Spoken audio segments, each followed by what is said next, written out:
Welcome to a special report on mental health in construction.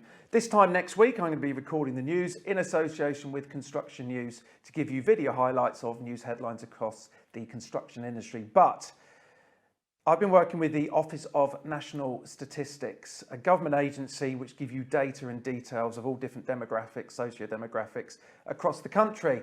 And I have been sent the latest and real figures of construction industry suicide figures. Now, there's been some figures widely available across the industry, but what I have are figures directly from ONS, not ones I've worked out with the various graphs and data. And because this show is mentioning suicide and mental health, I think it's quite important that I mention the Simaritans, who are available all day, all night, 365 days a year. And if anybody does need to speak to them, their telephone number is 116 123, and we'll put more contact details underneath in the text. Suicide is very close to my heart. I was pushed to the edge years ago and luckily came through it. One of the big driving factors behind starting the Build Network UK, and very passionate about getting these figures down.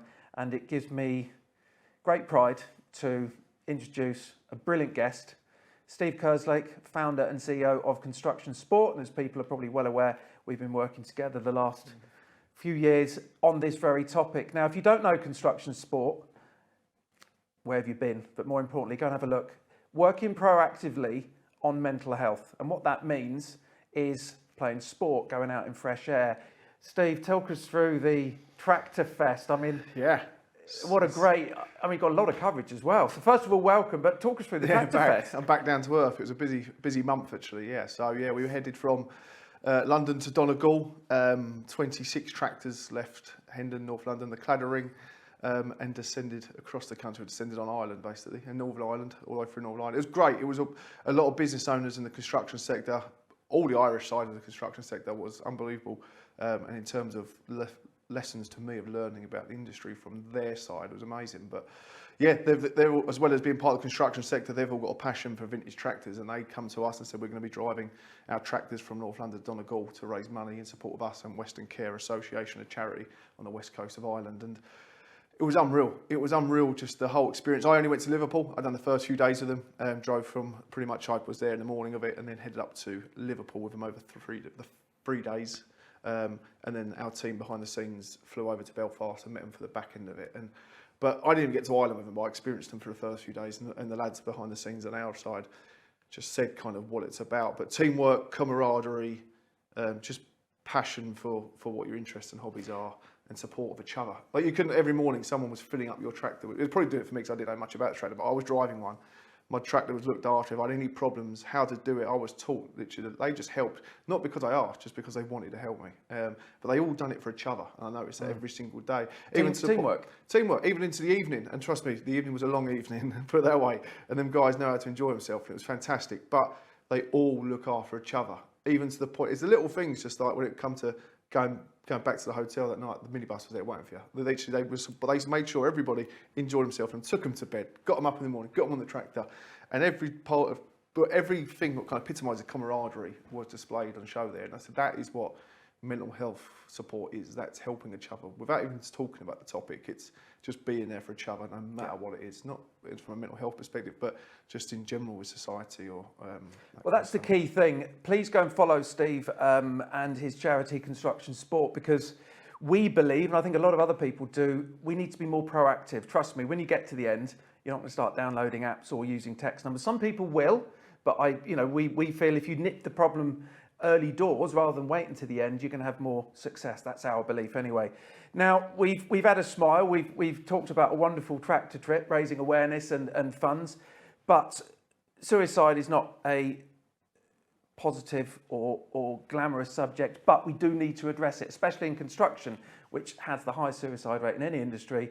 And I believe from figures, we're 4 times more likely to take our own life in construction than any other industry. Now, let's look at the real figures. As I say, this is an email from the Office of National Statistics. They've been fantastic supporting me with what we've been doing recently.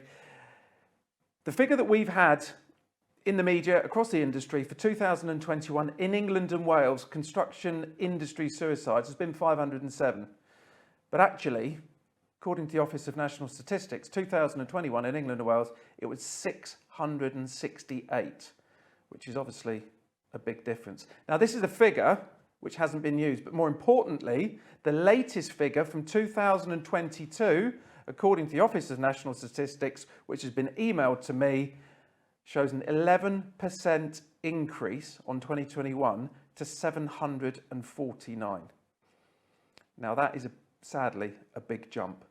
These figures do not, and I want to emphasise this, do not include Scotland, Northern Ireland and Republic of Ireland. So the 749 are for England and Wales in 2022. Steve, not a great way to start, but we've got to address this head on. Latest figures, your thoughts? I think it's been 6 months to a year we've been saying it, is it? What are the stats? We know it's more than what the original 507 was, but now it's evidence-based and shown to us in black and white, based on stats from effectively the state, really, that it is more. And like you say, that is the figure.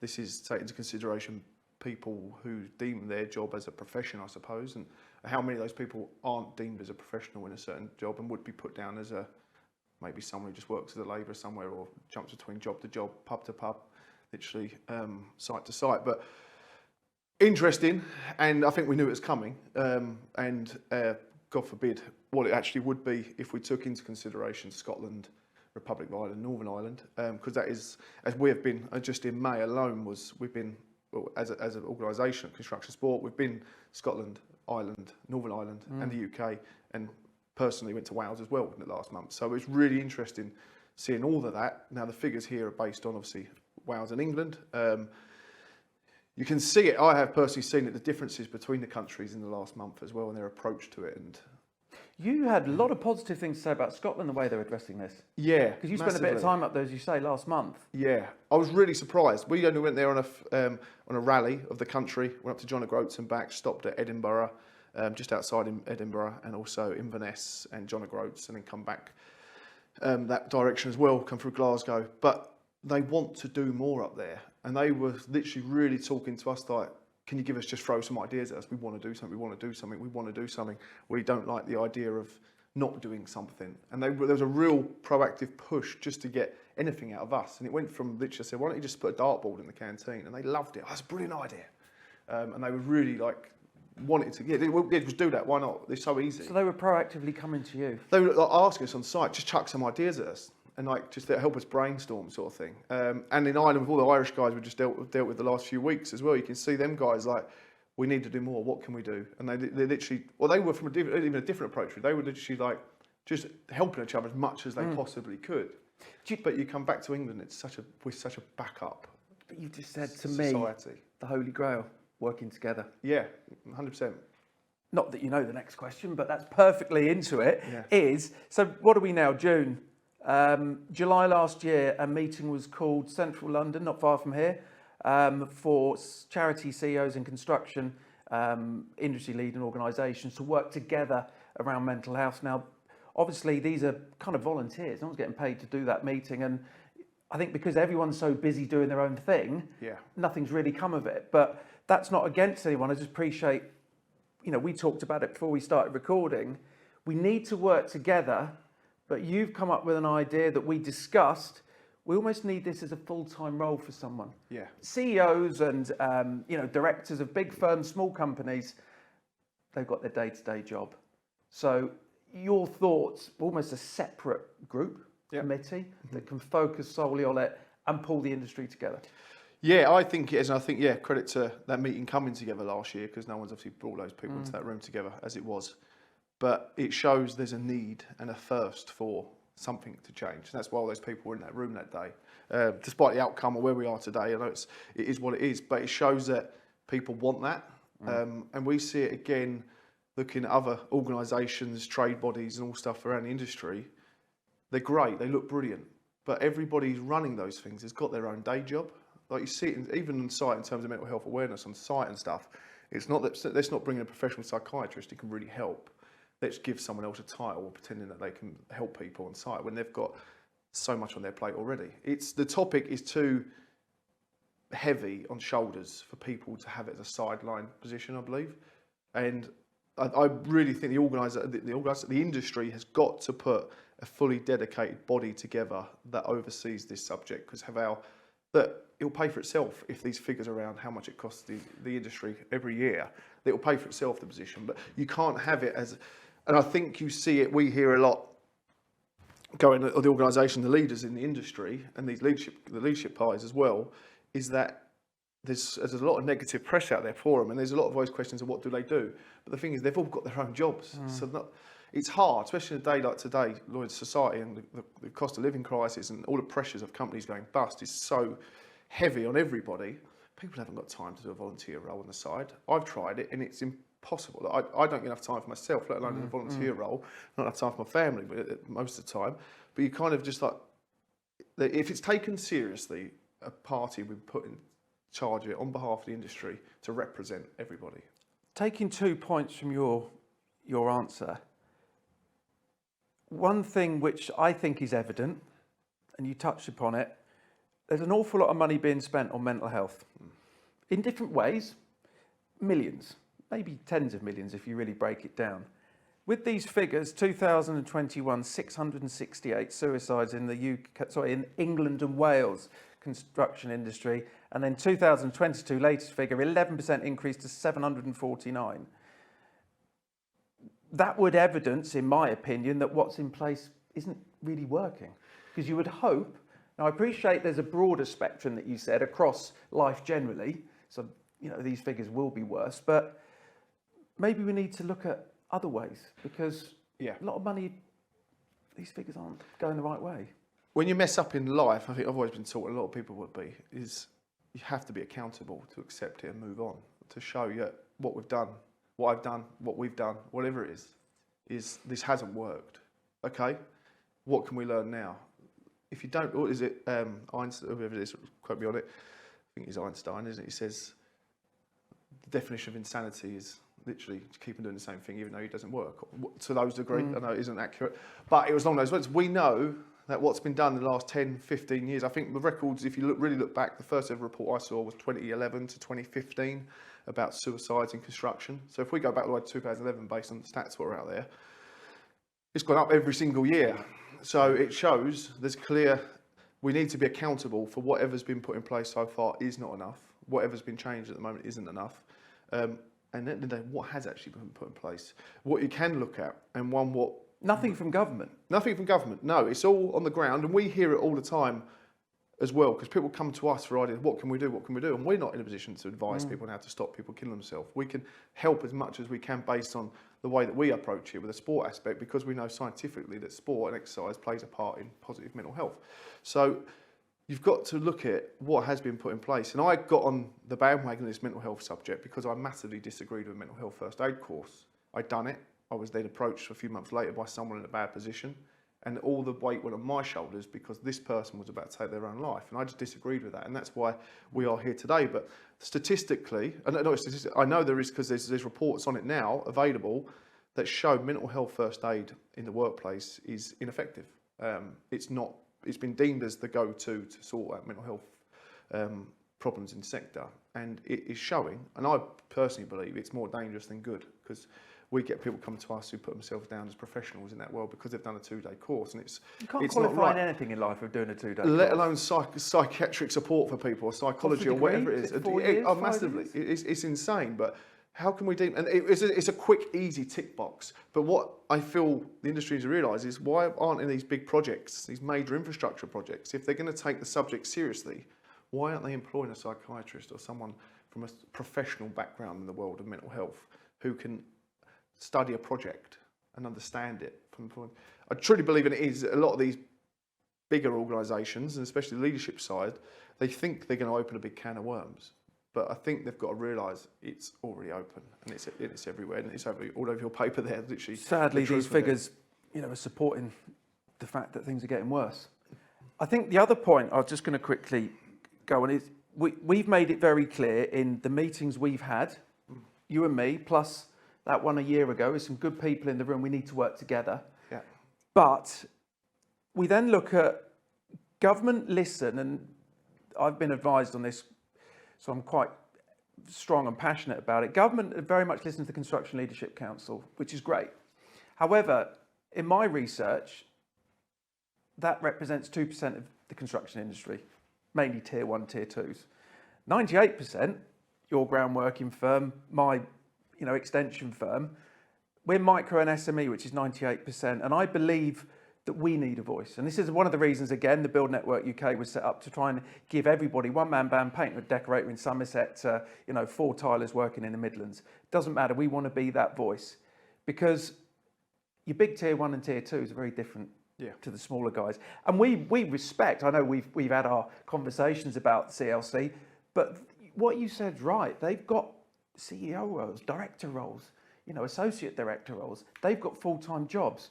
So would you say, back to what you said, government need to fund some sort of committee, group, organisation to work on this? Yeah, we're the number one sector for suicides in the workplace, aren't we? Now, agriculture is up there as well in terms of the farming community.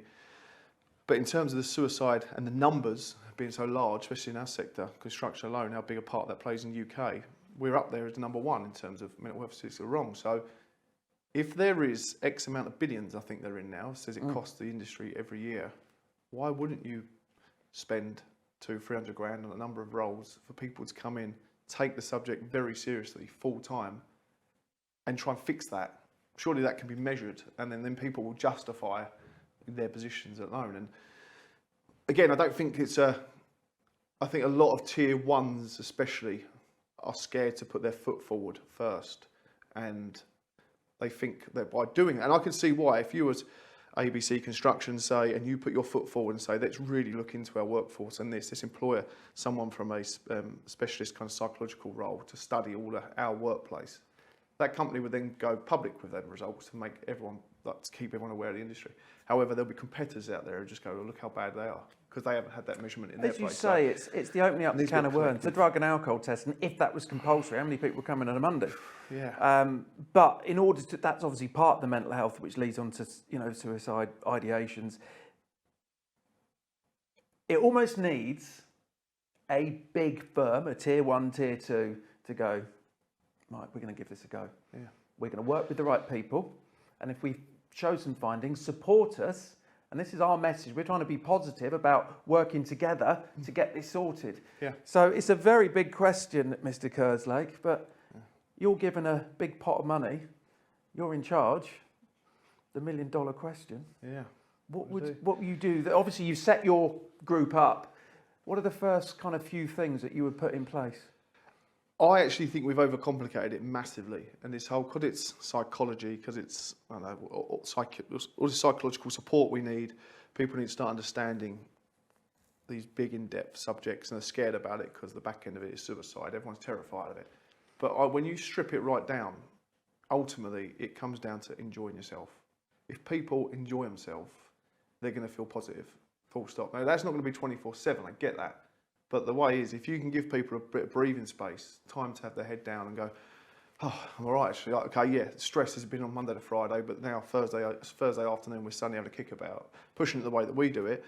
But people then start to realise, oh, actually, I'm not on my own. And we see it all the time in events that we do, that people, we don't push the topic. I don't say to people, let's open up on our feelings. I don't work like that.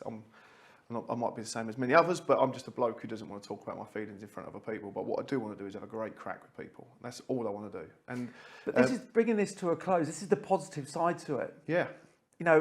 As you know, I played a lot of rugby, and yeah, we drank together, we lived together, we played rugby together, we went on holiday together. Now, I'm not saying all sports people do that, but even my 10-year-old lad who had a football tournament yesterday, they're all from different schools. Yeah. Before they joined this club, they didn't know each other. The ones that weren't playing in the final were just as involved as the ones that were. When they won, incidentally, well done, Walton and Hersham, under 10 Panthers, brilliant victory, against all odds, playing in teams above. That feeling, and I'm not blowing smoke up your ass, but what you're doing with sport, it's evident. Yeah, I don't understand why. Yeah, we're getting there. We're making some massive steps the last few weeks, months, and even just this year, and it's been brilliant. But you can nip so much in the bud by just creating a positive environment in the workplace. And that can be, that place, when you walk in, we've all walked on jobs, sites, we've walked in offices, boardrooms or just canteens, whatever it is, and you can feel a positive energy or not. You know, it's easy. Like everyone knows, everyone lives in houses most of the time.